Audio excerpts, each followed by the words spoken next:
11:17, continuamos en la receta médica de la Z. Antes de pasar ya con los oyentes, el planteamiento del tema que se tiene, tema central que se tiene para el día de hoy. Adelante, así es, el tema de esta mañana, de este 10 de diciembre, está a cargo del doctor Víctor Calderón. Es un tema que es de mucha preocupación para nosotras las mujeres. Así es. Ya que muchas veces causa un sangrado abundante, un sangrado menstrual abundante y un dolor abdominal agudo, y desconocemos muchas veces cuál es el diagnóstico de esta patología. Con el tema de miomatosis uterina, con nuestro compañero Víctor Calderón, destacar, Roberto, que actualmente es el decano de la Facultad de la Salud de la Universidad Nacional Evangélica. Doctor, amén. Buenos días. Muchas gracias, doctora Sánchez. Pues sí, es un tema de sumo interés porque hablar de la salud de la mujer es algo que para nosotros ha sido siempre prioridad. El hecho de que el 70% a nivel mundial de todas mujeres hasta los 70, 80 años, pues pueden en algún momento de su vida tener el diagnóstico de una miomatosis uterina. De ese 70%, apenas un 25% de ellas hacen algún tipo de sintomatología. O sea que la gran mayoría pasa desapercibido, y que este diagnóstico se hace muchas veces cuando el paciente va a hacerse pues una sonografía por una evaluación rutinaria, o cuando se hace un procedimiento quirúrgico, un proceso de un quiste de ovario o una cesárea, y nosotros nos damos cuenta en ese procedimiento, pero aquí hay algunos botones, o sea, algunos miomas que están dando inicio a su crecimiento. ¿Y cómo lo definimos, doctor, la miomatosis? Realmente el mioma, los tumores más frecuentes en la mujer, en el útero de la mujer, son tumores benignos, en un 99,7%. El 0,3% pueden ser tumores malignos, pero muy poco, prácticamente nulo, pero sí se dan. Entonces son tumores de la musculatura lisa del útero, son células que se van englobando, encerrando y van creciendo de manera desordenada y van tomando tamaño, como recientemente, hace 3 días, una joven hermosa mujer de Samaná me tocó hacerle un procedimiento quirúrgico por una miomatosis uterina y simplemente tenía 17 libras el tumor. Wow. Tuve que abrir la incisión, lamentablemente, por encima del ombligo, unos 4 o 5 centímetros, para poder extraerlo nada más. Entonces ustedes pueden imaginarse los síntomas que podía tener esta mujer de apenas 52 años y que, gracias a Dios, ya está en su casa y que está todo bien. Pero más que los síntomas, doctor, las causas. Bueno, realmente es desconocida la etiología de estos tumores, no se conoce la causa, pero sí hay factores predisponentes. Es el caso de la raza.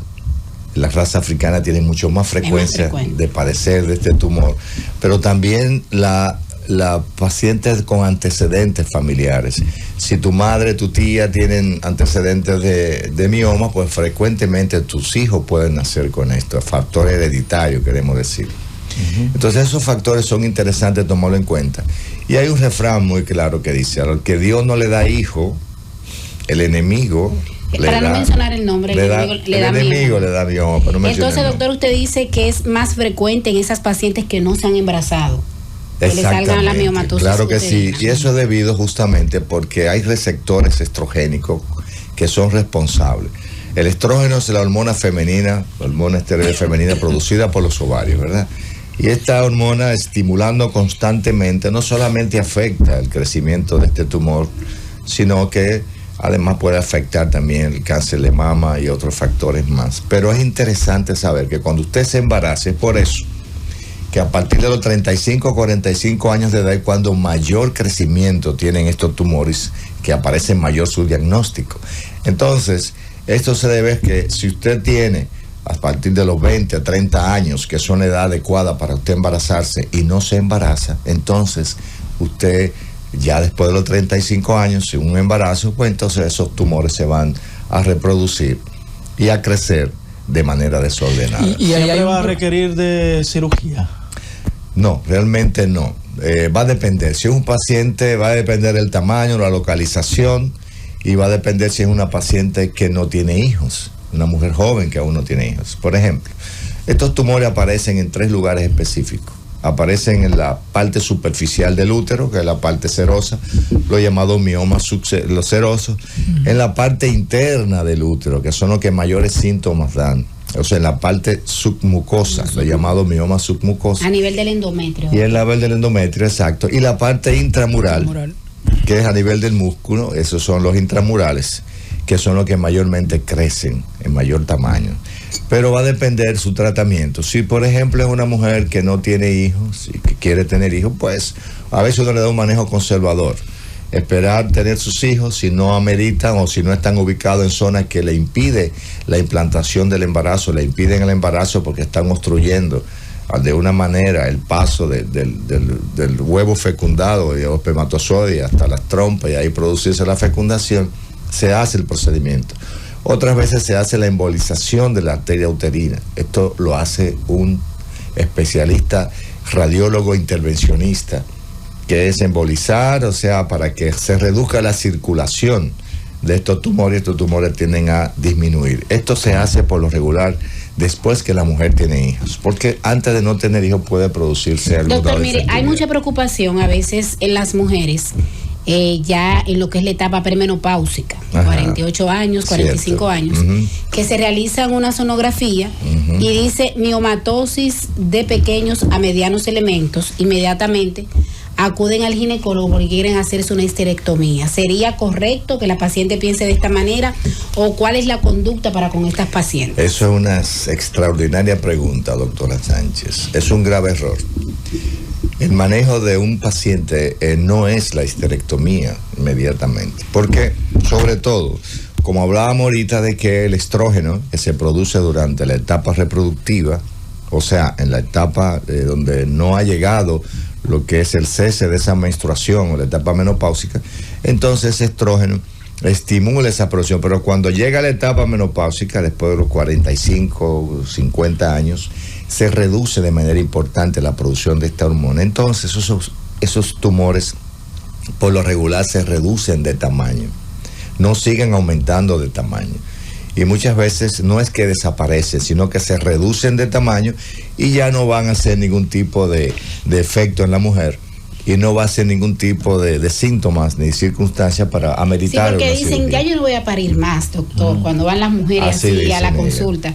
Y dice, mire, sáqueme eso, doctor. Ahora, si es un tumor, Rafael, que está ubicado dentro del endometrio, en la parte interna del útero, está produciendo sangrado, pues un tumor que está produciendo dolor por el tamaño que tiene, o compresión por su tamaño de las asas intestinales, de la vejiga o de hasta del el músculo de la respiración, entonces sí amerita por esa sintomatología la intervención quirúrgica, que no siempre se hace de manera abierta, se puede hacer a través de la laparoscopía, siempre y cuando el tumor sea menor de 10 centímetros, o si es a nivel de endometrio, un tumor que no es mayor de 2 o 3 centímetros, se puede hacer por histeroscopía también. Doctor Cisnero. Víctor, una pregunta que sé que le va a interesar a las oyentes. ¿Tienen dificultad para sostener una criatura, las mujeres con mioma? Mira, eso es otra pregunta importante porque también se causa infertilidad. Cuando tenemos, por ejemplo, el tumor o el mioma submucoso, o sea, dentro del endometrio. El endometrio es la capa interna del útero, donde hay otra capa que se llama la capa compacta, donde se inserta, donde se anida ese huevo que es fecundado y ahí va a crecer. Pero si el tumor está en ese lugar, ocupando ese espacio, muchas veces hay competencia y se produce un aborto que muchas veces ni la paciente se da cuenta. Hace un sangrado y se produce ese aborto. Otras veces están ubicados a nivel de los cuernos del útero, donde obstruye el paso del espermatozoide a unirse en el tercio medio del tercio superior del óvulo que sale del ovario, y entonces se hace imposible hacerse la inseminación, o sea, la fertilización. Y también de una manera mecánica no se produce la fecundación, por tanto no hay embarazo. Entonces sí amerita el procedimiento. El síntoma principal por el cual todas las mujeres acuden y se dan cuenta que es un mioma. Así es. El síntoma principal es la hemorragia. La hemorragia, el sangrado es el lugar que da como resultado que la mujer acude al ginecólogo diciendo: doctor, tengo una menstruación que me dura más de 7 días. Abundante. Me da un dolor abundante, pero también estoy sangrando fuera de la menstruación. Y estoy sintiendo dolor con la menstruación que no sentía anteriormente. Entonces esos síntomas nos dicen a nosotros, vamos a examinar, y nosotros tenemos ya por la experiencia y nuestras manos, nuestros dedos, pues nosotros le decimos que los dedos de los ginecólogos tienen ojos. Porque cuando hacemos el tacto vaginal, hacemos un examen bimanual con el paciente, nos damos cuenta si hay un aumento de tamaño. Hasta a veces nos podemos dar cuenta dónde está ubicado el tumor, si es ulceroso, si es siempre y cuando no sea una paciente que no sea muy obesa, pero podemos ver el tamaño del tumor, la movilidad y el lugar de ubicación. Y eso es interesante. Y además, ya con esa sintomatología, pues enviamos a hacer el estudio básico para el diagnóstico, que es la ultrasonografía. Muy bien. Una pregunta antes de irnos a la pausa para luego retornar con los oyentes. Adelante. Doctor, una paciente nulípara que presente una miomatosis uterina, una paciente de 28 años a 30 años, y que tenga un mioma de grandes elementos, ¿cuál sería la opción de tratamiento para esta paciente que no quiere perder la oportunidad de ser madre? Eso es muy importante, su pregunta. ¿Por qué? Porque muchas veces el ginecólogo entra a hacer este procedimiento con la teoría de que va a conservar el útero. Esta sería la miomectomía. La miomectomía. Sería el procedimiento. Que es una miomectomía, el procedimiento a realizar, y no logra hacerlo. Lo que es importante es la ubicación. Si es un tumor subseroso o un tumor que está a nivel de la serosa o intramural y que tiene menos de 10 centímetros, se puede hacer la miomectomía. ¿Hay algún medicamento para luego abordarla quirúrgicamente? Los medicamentos realmente están dejando de usarse producto de que no están haciendo que el tumor mismo tenga mayor complicación en su extirpación al final. Al final va a tener que hacerse la miomectomía. Entonces lo que hacemos es que si utilizamos algunos medicamentos para evitar el aumento de sangrado, claro, eso sí lo hacemos, eso nos ayuda bastante a hacer la extirpación. Y si lo hacemos por laparoscopía, por ejemplo, la laparoscopía debe ser menor de 10 centímetros, o sea, son 5 centímetros hacia abajo, y se extirpan y de una manera adecuada, pero así le podemos nosotros preservar el endometrio a esa paciente, la anatomía del útero, y ella permitir en un futuro, después de 6 meses del procedimiento, iniciar la búsqueda de un embarazo. Bueno, vámonos a una pausa, regreso, conectamos con nuestros oyentes.